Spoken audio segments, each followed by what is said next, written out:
This is Sports Talk with Steve Jones, a Seven Mountains Media production, your daily talk show with the voice of Penn State football and men's basketball, featuring interviews with special guests. Now here's your host, Mr. Steve Jones. Well, how are you, Kyle? I am doing well, sir. It is a nice Friday here. We got a lot going on today, a lot of news coming out this morning that is not good news. No. But there's a lot of news going on in, especially, the NBA world in general today. Yeah, the James Harden thing, I'm not surprised. We'll get to that later. His third trade request in the span of 3 years. But this one they're going to grant. Yeah. They don't want him. Mm-mm. And there are good reasons why, and we'll get to that in a moment. We've been talking about the three layered decision by ESPN and Disney about layoffs, and that the third and final one would be personalities. The day has now come. And now you're starting to see who's getting laid off and who's not. And one of them is going to be Jeff Van Gundy. That one baffles me for several reasons. Number one, this is a prime property for you. To me, this is the equivalent of Joe Buck, Troy Aikman. You needed to stabilize Monday Night Football. They did. The bidding for the NBA is coming up, and ESPN is going to throw a lot into it. I think you want to keep your number one team together. Now, I do think it opens the door for somebody who has been on the cusp of being on the number one team, and that's Doris Burke. And DB. As you and I were talking, I've had the privilege and enjoyed, I think I did 5 or 6 games over a couple of years with Doris Burke. And I have nothing but the highest respect for her. Always have. And we got along great, had a lot of fun doing it. It wasn't the NBA, but we still enjoyed it, and I'm rooting for her to get it. Another one's Jalen Rose. No offense, I don't. They have a studio problem. And they've had a studio problem on almost everything they do forever. I can't figure it out. Why is everybody else better at it? Why is the NFL Today on CBS or Fox, why is it better? Right? Why are Ernie Johnson, Charles Barkley, Kenny Smith, and Shaquille, why is that not just a little bit better, but a lot better than what they're doing? Why? Obviously Barkley's a swing guy, but Kenny the Jet is terrific as an offset for him. Mm-hmm. Shaq adds a little bit at the other end of the table, and Ernie Johnson is brilliant at how he weaves everybody in and out. By the way, Ernie Johnson, the most recent inductee into the Sports Broadcasting Hall of Fame, as talked about yesterday, I believe. And he found out on the air. Out from Charles Barkley, which I love him. He's awesome. Ernie's amazing. But as you said, I've never met Ernie, so I've never been in the same room with him. I've never met him. I only know of him. And what you know of him, he is an amazing person. They did a great feature about him with his son, and he's an amazing person. And he's not just a good broadcaster, he is a great broadcaster. Oh, yeah. And when they did the documentary on the NBA on TNT about that show, I don't know the name of the producer, right? And because this is the person that gets all the credit, to be honest with you. Mm-hmm. He said, guys, we need to bag the scripts. He said, general topics, just go out there and talk. Now, for Ernie, let's face it, you're the one that the scripts are for you. Okay? The scripts are for you. And that doggone guy goes out there every night, and he makes it work. It's seamless. And this is where ESPN has a major problem. So I'm talking about Jalen Rose. He added nothing. Mm-hmm. No offense. Michael Wilbon doesn't add anything. Stephen A. Smith doesn't add anything. Okay? You have to understand that you are part information and part entertainment. And the NBA, the TNT guys get it. Even on hockey. I mean, Gretzky, is a big name. It's great to have him. ESPN has Messier. Okay, great. Liam McHugh is always really good at making everything work. But Bissonnette is a different kind of guy. Biz is just amazing. As is Lundqvist, Henrik Lundqvist.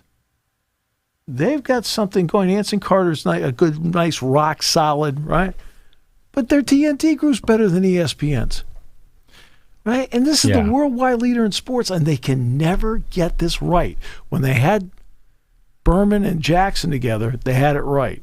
Then, of course, Jackson left, and now Berman's retired. They can't get it right. They can't get the NFL thing right. They can't. Right? Now, College Game Day, they have it right.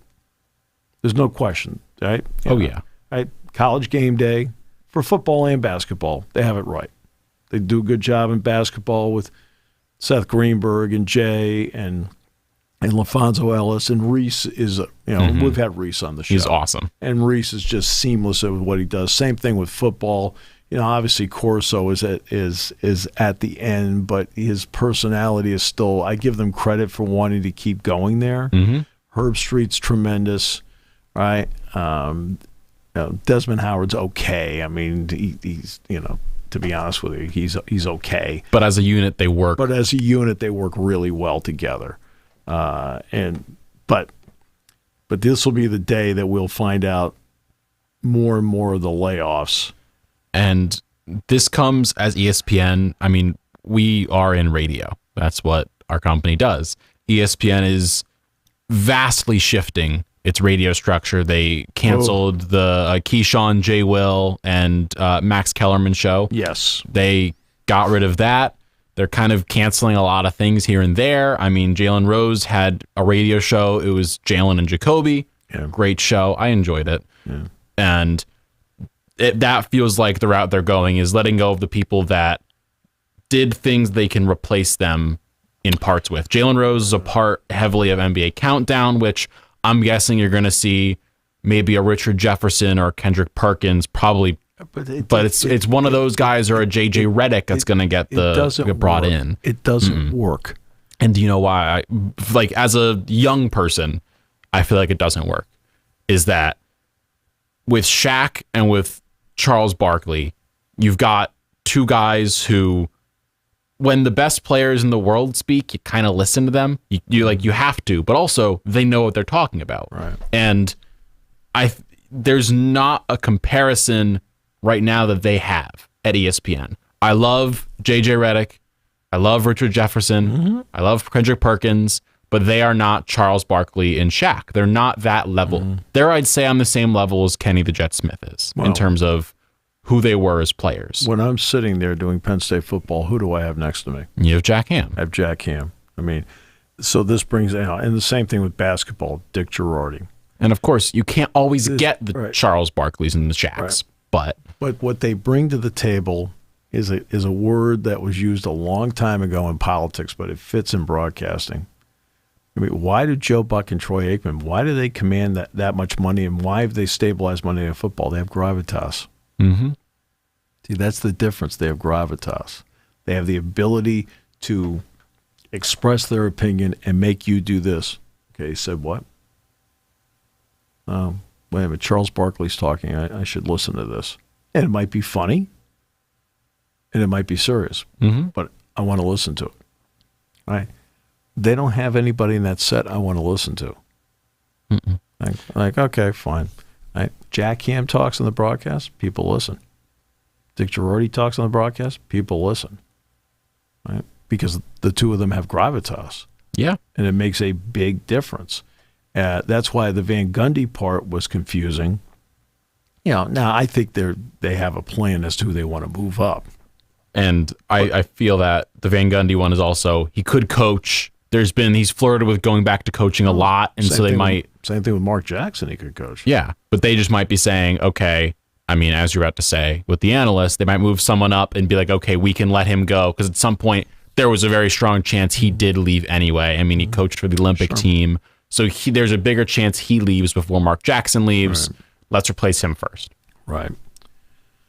So that's what they're doing. Those are at least the first two. There's going to be 20 altogether. So these are the names. The hardworking people behind the scenes have had their cuts. Now it's the people that the fans are familiar with. These are going to be the cuts. And there's going to be, they claim, 20 before this is all said and done. So that's 2 down and 18 to go. Tomorrow is July 1st. That means that there are new members of conferences. So let's run down where we are as of tomorrow in conference realignment. The Big 12 is going to have 14 schools for the upcoming season. And they've added, tomorrow they get to add Cincinnati, Houston, UCF, and BYU. They are keeping for one more year Texas and Oklahoma. That's why they're going to be at 14. And then they drop to 12 when they go to the SEC. All right. The AAC, the All-American Conference. All right. So they end up losing Cincinnati, Houston, UCF. And they gain Charlotte, Florida Atlantic, North Texas, Rice, UAB, and Texas San Antonio. They're going to be at 14 schools. The drop-off here is incredible. You lose Cincinnati, which made the college football playoff 2 years ago, Houston, which won the Peach Bowl over Florida State a few years ago, and, of course, we know what UCF has done, going undefeated and telling everybody they were national champions. What a time that was. Yeah. Danny White, their athletic director, is now the AD at Tennessee. And what they did was, in order to replace these 3 schools that were 3 of their better power schools, they've replaced them with 6 schools from Conference USA. The drop-off is dramatic.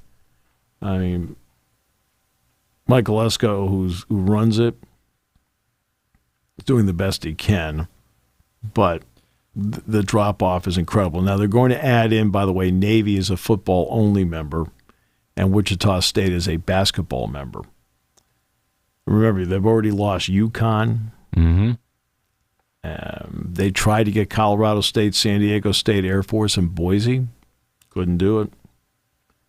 Now, the Conference USA is going to be at 9 teams after the losses to the American. So they're going to add Liberty. And Liberty will be a good fit in Conference USA. That's fine. They added New Mexico State, Jerry Kill's team. I don't know what they add. Sam Houston from the WAC, moving up from FCS, and Jacksonville State moving up from FCS. And that's where they are. The Sun Belt's going to have 14 schools. They've added Marshall, Old Dominion, and Southern Mississippi from Conference USA. That's a plus for them. Conference USA getting just gutted. Yes. They already had added James Madison from the Colonial, and James Madison was ready to move up anyway. So in 2024, that's when you've got the big ones. Texas and Oklahoma go to the SEC, USC and UCLA to the Big Ten. And as to what happens to the Pac-12, TBD. There is some talk that they can get a contract that is almost all streaming that can get them to maybe $30 million per school. But most of it's streaming. But there's going to be streaming across the board anyway. The Big 12 is going to have a lot of games on ESPN+. Now, there's a lot of elements to this that people don't realize. Oh, well, look at the contract they have. Yes, it's going to be a lot of Big 12 games on ESPN+, but they're not going to be on ESPN or Fox. So they'll be streaming. We know about the Big Ten with the 8 Peacock games. The SEC is going to have some on ESPN Plus here eventually too.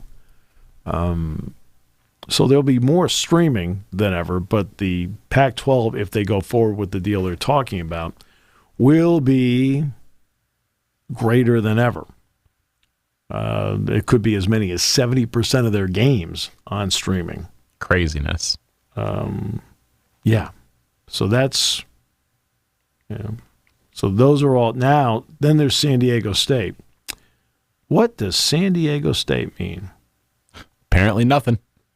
San Diego State is sitting there.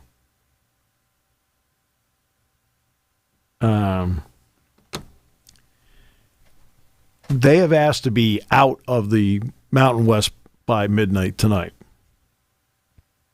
But they requested an extension so they could see the landscape. And Mountain West is like going, hey, yo, we know what the landscape is. Pony up. You officially walk out after midnight tonight, it's going to be more than double, from 16.5 to 34 million. Okay. Yikes. Yeah. Yikes. Yeah. So there you go. It's the wild and wacky, as Johnny Carson say, wild and wacky world of That it is. Of realignment. And then, of course, the wild and wacky world of layoffs. Yeah. And imagine next year, it's going to be even crazier in terms of realignments. Because next year is when the real fun begins. Yeah. Well, that's going to be interesting because, see, I think that after USC and UCLA go and Texas and Oklahoma go, I'm of the opinion that it stabilizes for 3 to 5 years.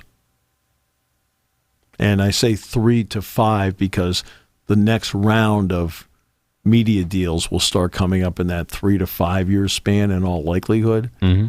And how do you solve that? Do you now see more movement by schools? But as we are finding out, and I think, I shouldn't say how we're finding out, but I've said this a million times, the grant of rights documents are simple. The grant of right documents, like, you have had lawyers for years pouring through that. Why can't they find a loophole? Because it's that good. If there was a loophole, they all would have found it by now.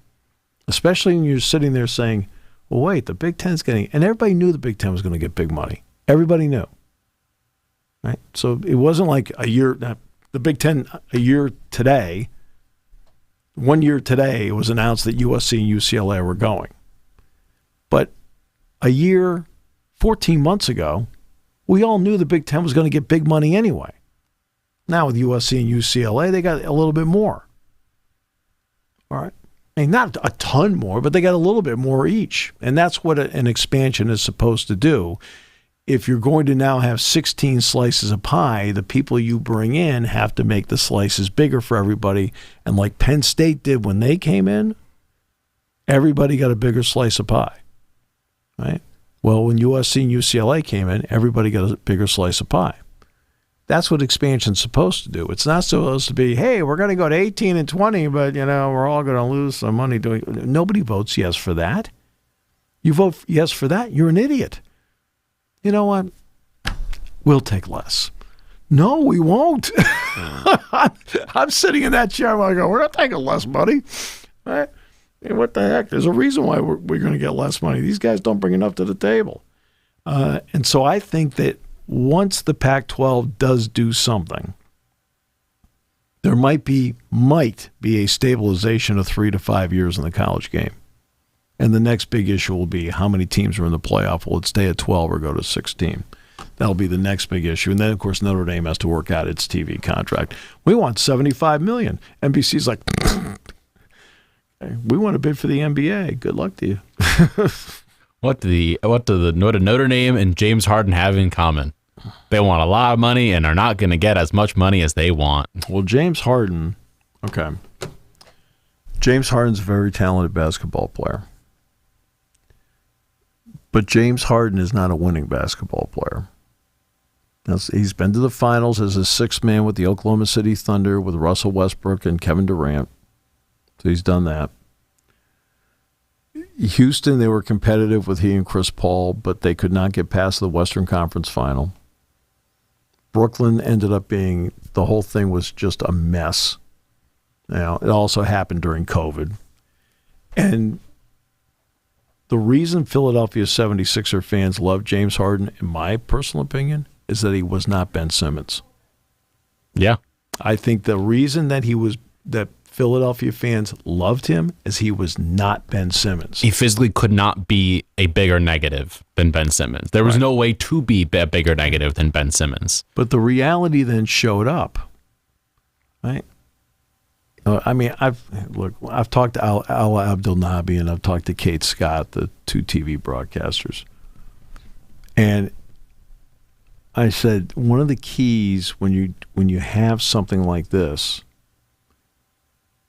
with a guy like that is, does he check his game in at the door? And you have to have the ability in the spot he is in that if you really want to win a championship, and we'll do some history here. History is so important. Perfect example of this was the great Oscar Robertson. Oscar Robertson played for the Cincinnati Royals. He averaged a triple-double one year. He was the first ever player to average a triple-double. Everybody made a big deal about Russell Westbrook. Well, Oscar Robertson did that in the 60s. But the Cincinnati Royals were treading water all the time. Even though they had a fine, at one point they had Jack Twyman. At one point they had, Jerry Lucas. But they had Oscar Robertson. But they were treading water. So finally, late in his career, he got dealt to the Milwaukee Bucks. Well, the Milwaukee Bucks had Lou Alcindor, Kareem Abdul-Jabbar. Little-known NBA player. Right. But they had Kareem Abdul-Jabbar. And when the trade was made, everyone asked, could Oscar Robertson change his game enough to be the right fit with Milwaukee? And you know what he did? Oscar Robertson wanted to win a championship so badly that he fit in seamlessly with the Bucks, with John McLaughlin, with Lucius Allen himself, Kareem Abdul-Jabbar, and it's really, really sick that I can remember the starters for the Milwaukee Bucks. I am both terrified and amazed at the same time. Flynn Robinson, right? But he did that, and that's what the Sixers needed with James Harden. They needed him to figure out how to check his game in at the door. What he needed to do at Philadelphia, which he did not do often enough, is you need to be able to read the room in the first 8 to 9 minutes of the game. In the first 8 to 9 minutes of the game, all right, Joel's working tonight. All right, here we go. Just keep feeding the big dog. Keep going. All right, you know what? Maxey's got it going tonight. He's shooting the ball well. Boy, Joel looks a little rusty out there. Like Maxey is shots off tonight. Tobias Harris, I don't even consider him. Right, but he didn't have that ability. Right? It was always like you always felt like when he was out there with Philadelphia, he was trying to figure out the entire game what everybody's role was, including his. Instead of having the ability to read the room, all right, this is working, this isn't working, right? You know what? I need to take over a little bit more tonight. You know what? I can just sit back. And he could never do that because I don't think that's part of his personality. I think it's very difficult for him to do. I gave Oscar Robertson all the credit in the world. He wanted to win a championship so badly. He says, what do you need me to do? Right? I can do it. James Harden sort of said that, but then when it came to practical application, he couldn't figure out how to do that. And that's a lot of money. Right? If he were making $10 to $15 million a year, I'd bring him back because he's obviously a good player. At the money he's commanding, it is not worth it to bring him back. And that's why you have to trade him. And that's the thing. They need to trade him. But I think Daryl Morey might be the smartest person in the room right now. And yeah, you can say what you want about him, but think about it this way. And this was talked about this morning on a few different NBA podcasts, that Daryl Morey got rid of Ben Simmons for James Harden, which was a win, purely because he's not Ben Simmons. No question. He got rid of Simmons for Harden, gave them at least some confidence and some joy. He got Harden to come back and sign a less lucrative deal, because he came back and signed that 2-year, and he took a pay cut to do so. Yep. And then he isn't giving Harden the money he wants because he sees there's no one in the market. It's very clear. The Houston Rockets, as one of the very few teams that have cap space, it was the rumored discussion of they're going to go get James Harden. They clearly are not going to do that. They're going to go get Fred VanVleet or someone cheaper on a 2-year deal or something. Gabe Vincent. Right. Not James Harden. And then James Harden looks around and says, no one else has cap space. I can't sign a $30 million+ deal with anybody else. Right. And so now he's sitting there saying, Morey is just like, okay, come back to us and we'll trade you away and get some other stuff and possibly use that to go get someone else, right? Possibly go get Dame, or see what the future holds for us. And right now, the only thing he needs to do is please Joel Embiid and keep him around. That is the only thing he has to do. Right. And if it means getting rid of Harden and bringing in someone else like a Dame, so be it. And well, if they do that, that changes the dynamics. But you look at the Celtics. I think the Celtics, when they made their trade, they got better. They did. They are trading part of their soul of their team to try and get better. And I think it's funky how the Porzingis trade will work out. I think we'll see throughout the season, because there was this emphasis by Missoula to go small, and Marcus Smart helps with going small. Now you have 3 big men who all kind of play the same position. Horford, Williams, and Porzingis are all kind of 4s or 5s who can play-ish the 4 position. So I don't really know how that's going to work. At least Porzingis can space the floor, which is different than what Williams can do. And he's more athletic than Horford is, and he's younger. So, well, they needed to change up Brogdon, Tatum, Brown, and Smart. For the most part, obviously Smart handles the ball more. But for the most part, they're the same kind of player. Yeah. Okay? Now you eliminate Smart, you bring in Porzingis, and Porzingis is different. Mm-hmm. He brings a different element to the game. Right. And that I thought that was important. I am just worried that the Celtics are not going to have anyone who can pass the ball well. I mean, that's what Brogdon was meant to do, and whatever his injury is, clearly is bigger than people thought. And, I mean, affected his trade value to the point that they couldn't trade him. Yeah. And so now you're sitting here saying, well, this team, before they brought Brogdon in, their issue was we don't have anyone who can be a point guard. Marcus Smart at least could do that to an extent. Now you don't have anyone who can do that at all. Right. If he's gone, Brogdon's hurt and is not going to play. Right. Derek White's not a point guard. No. I mean, Peyton Pritchard, not a point guard. No, he's not. You're sitting in this position where you don't have anyone to play there. So what are you going to do about it? I don't know. I think they try and get off Brogdon if someone is willing to take him. They thought they had a very close to a deal with the Clippers. With the Marcus Morris and all of that. That would have got them Porzingis, then that got canned. Right.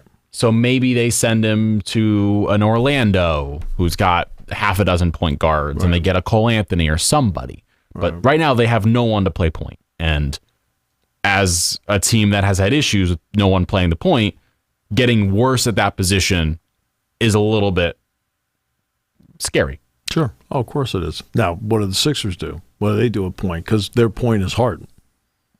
And, commit to Maxey, get in a shooting guard of some extent, maybe. Well, they've committed to Maxey. Mm-hmm. And Maxey's very good. I always have trouble talking to Sixer fans because they think every player is like the greatest player going. They think Maxey's better than everyone. They have one of two opinions. The player on their team is either the greatest or he's the worst.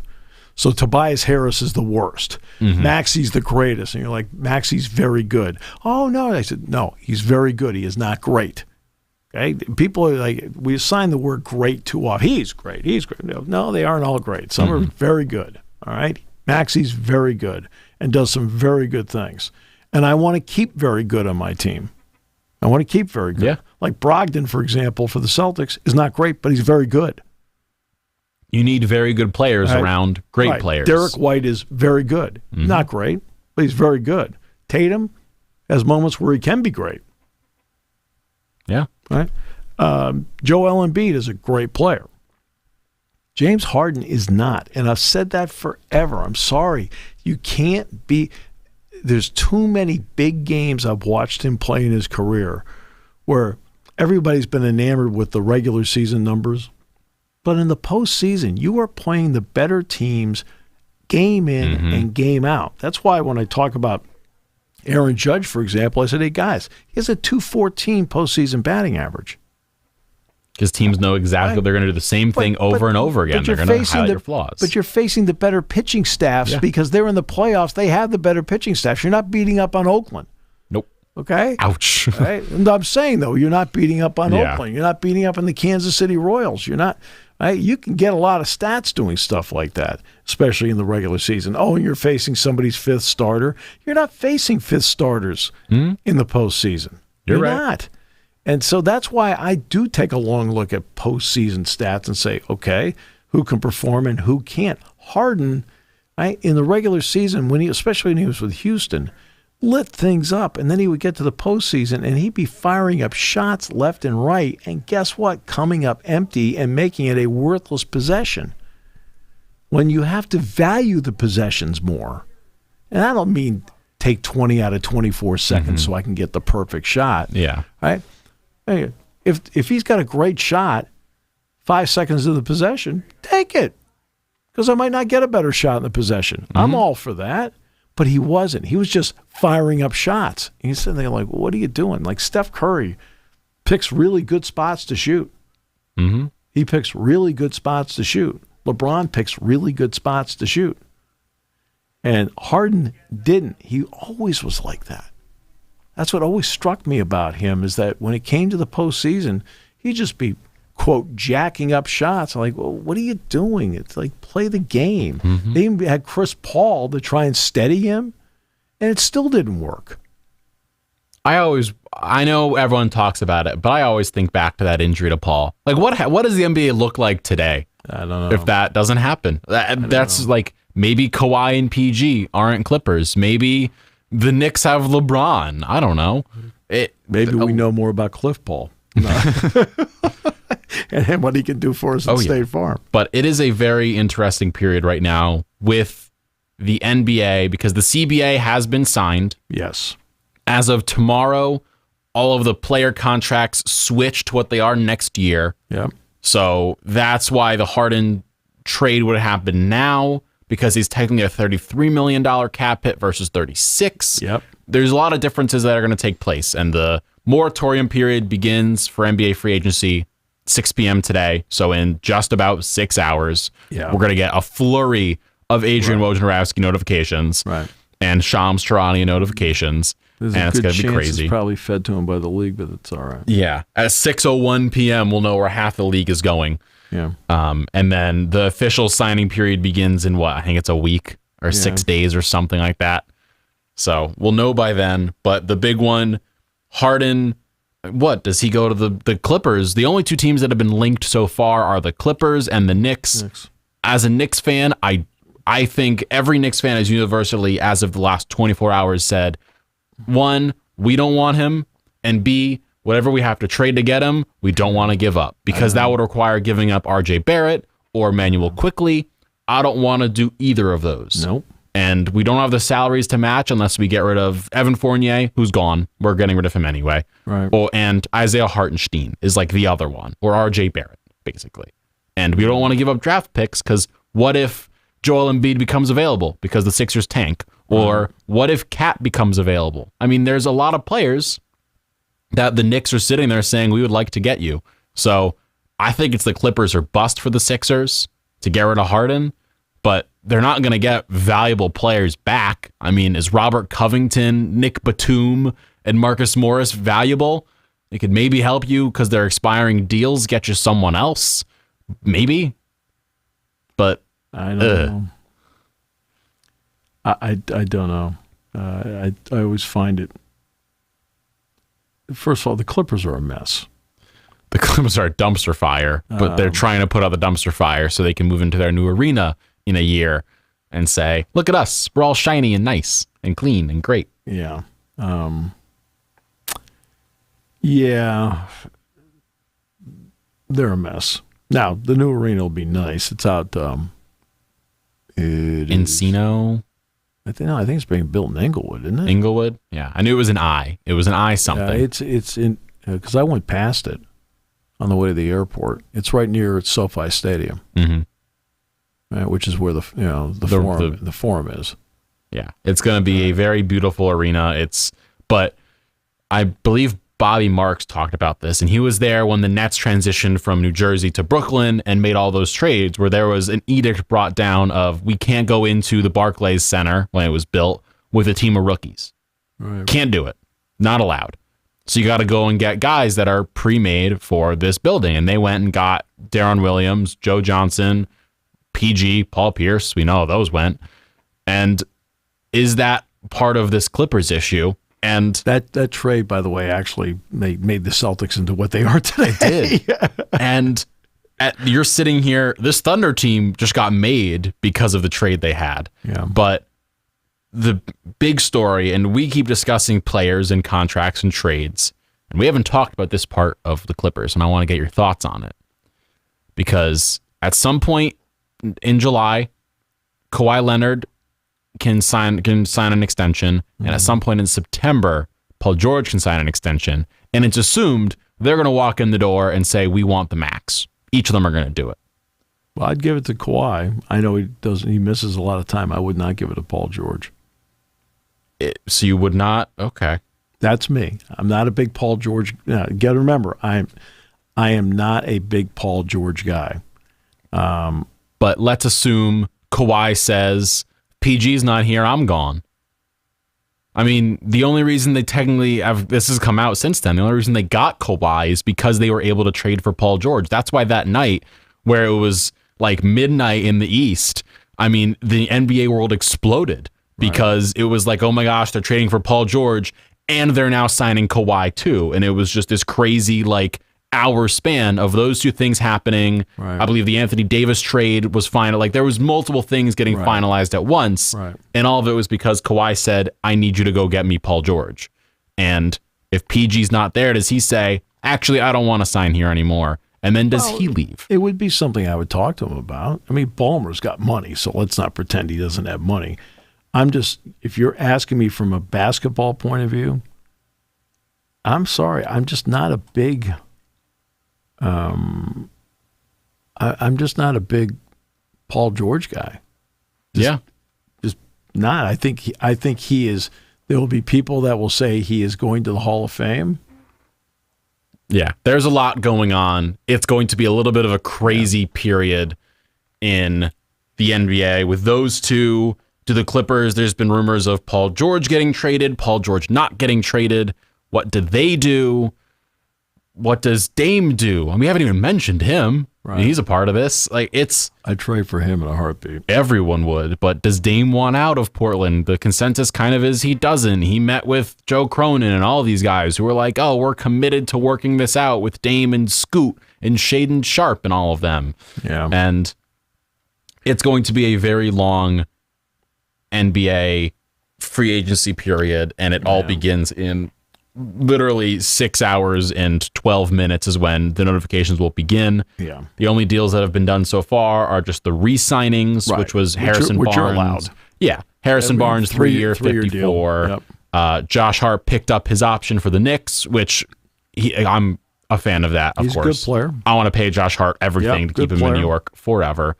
And then the last one I believe was Vucevic, 3-year, $60 million, which mathematically sounds right, but also the Bulls are just a dumpster fire, but that's kind of down to injury. Right. So whatever. It's going to be a lot. It's going to be a very big NBA week. And it's a bad ESPN day. A couple more layoffs. Max Kellerman, Keyshawn Johnson. This, of course, follows up the fact that their radio show, Keyshawn with Jay Will and Max, got canceled. So now Max is out, Keyshawn out.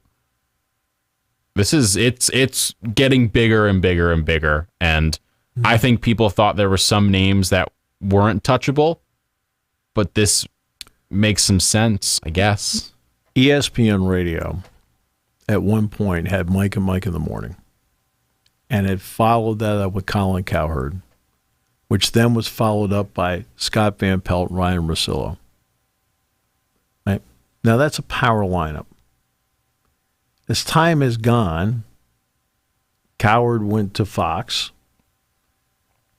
SVP ended up doing just TV, which I don't blame him. All right, especially when you're doing a late night show. You don't want to be doing an afternoon talk show and then have to do the late night show.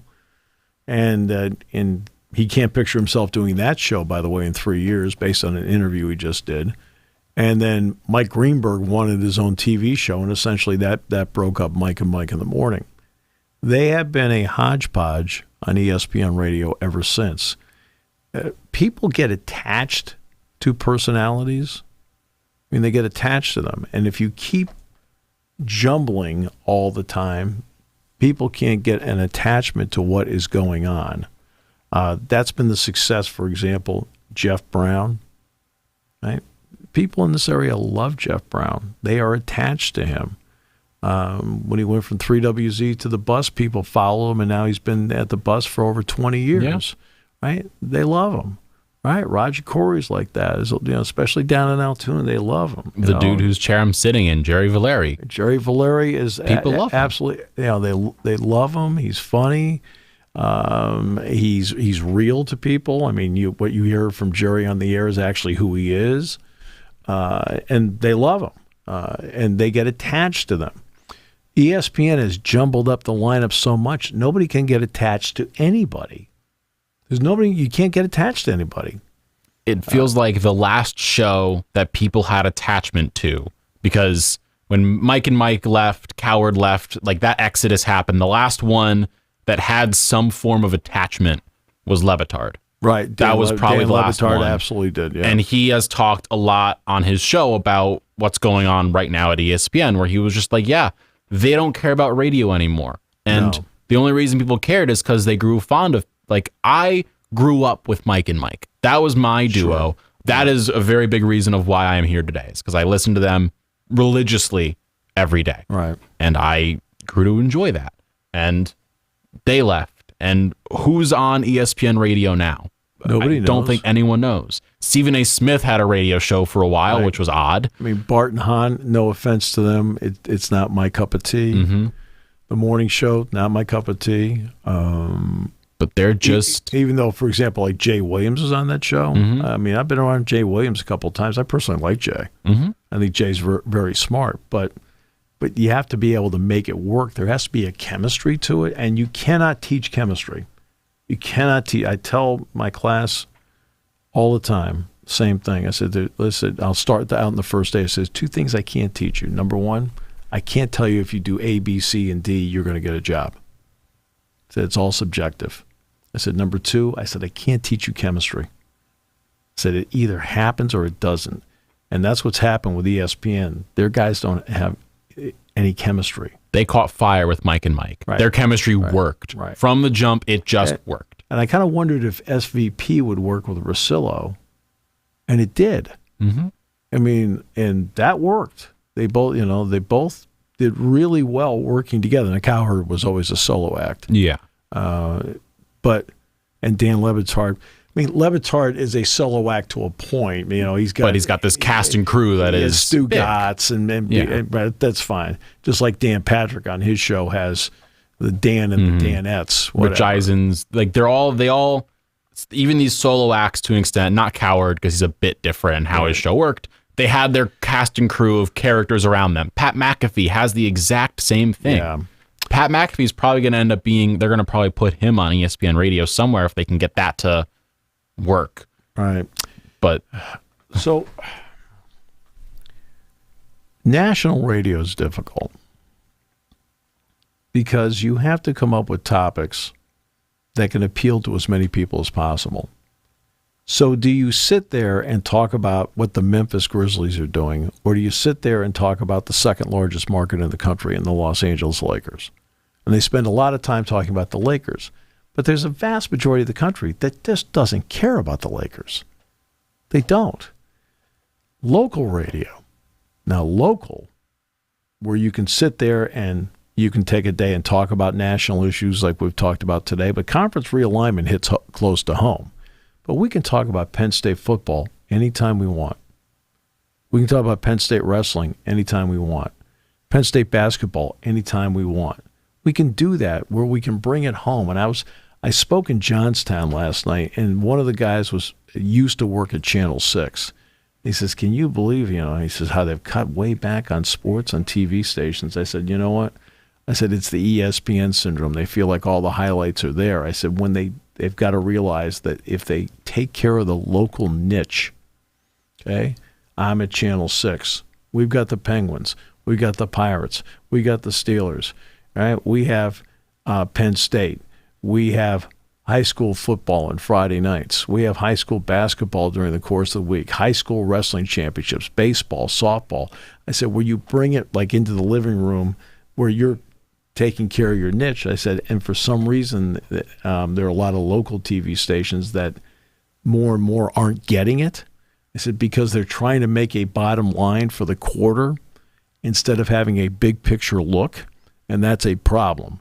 When you don't have a big picture mindset, you end up with small-minded decisions. And you have to have a vision of what you want to do with it and what makes it work and give it a chance to work. And on the national radio scene, it's very difficult to do that because there will be certain topics that will draw people in no matter what. Something dramatic happens, and everybody will be talking about it no matter, but it's a big national topic. But on a daily basis, that doesn't happen. There's only so often you can talk about Aaron Rodgers going to the Jets. There's only so many times you can talk about how LeBron fits with Anthony Davis and what the Lakers needed to do to get better. Well, most of the country doesn't care if the Lakers get better. Right? They don't. Mm-hmm. Right? Just like for a long period of time, with all due respect, they talked too much about Carmelo Anthony and the Knicks. Yeah. They weren't going anywhere. You're right?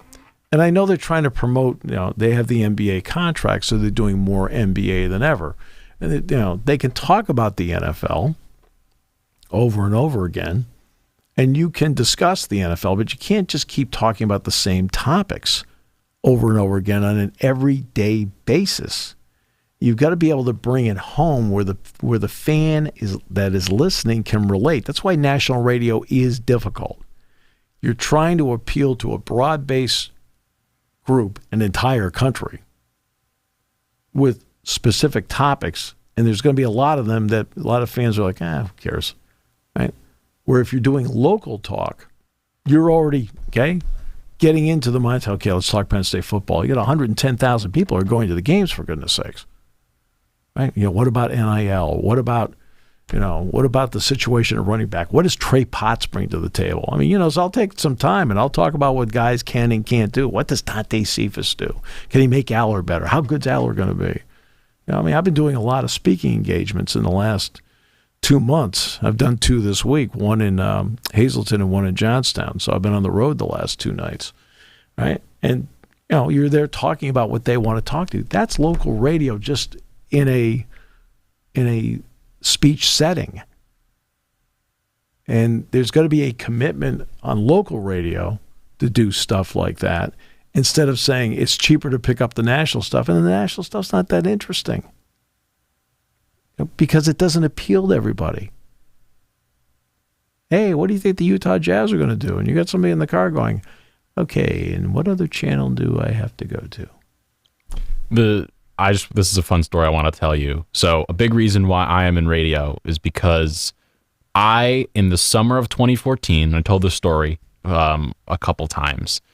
I was driving with my mother and my brother across the country to California to see my sister, and then switch cars with her to give her a bigger car and drive back. Mm-hmm. That was our exchange. Yeah. We got on the road and we realized the only thing we could agree on listening to was sports radio, because we lived 15 minutes from ESPN and we all love sports, so we listened to that. Right. The only thing happening that summer that we heard the entire trip there and back was the Kevin Love trade for Andrew Wiggins, right, and that whole deal. Right. So for a week getting to California, it was, what's the trade gonna look like? Is it gonna be finalized? Yeah. Entire summer there, and the way back was, okay, the trade has happened. What's the fallout of it? Right. 2 straight weeks of it, which signifies, they only talk about some things because they're the big ones. And right. Kevin Love trade, that Andrew Wiggins one was big, and that was all that was discussed for 2 straight weeks. Luckily, I fell in love with it, and that's why I'm in radio. Yeah. But 2 straight weeks of one singular story being told and nothing else. And somebody has been very important in running ESPN Radio is Amanda Lockwood, who was a Penn State grad. She was in the first broadcasting class I taught at Penn State, right? And she lives in Cheshire. It's a great town. Down the street from you. It's a great town. So, hey, everybody be safe this weekend. We are going to be back on Monday. There'll be no show Tuesday for some odd reason. Yeah. I wonder what's going on Tuesday. Any idea? Well, I think you just did the fireworks live broadcast. Yeah. I understand from Kate they were walking out in carts. Yeah. Do you want some independence, Steve? Is that what's happening? Independence? I actually have a Spikes game that day, 1 o'clock. Yeah. So, hey, good game. Everybody have a great weekend. Enjoy it. It's the summertime, right? It's, as I say all the time, it's okay to go out and have fun. Mm-hmm. Go out and have fun. Have some laughs.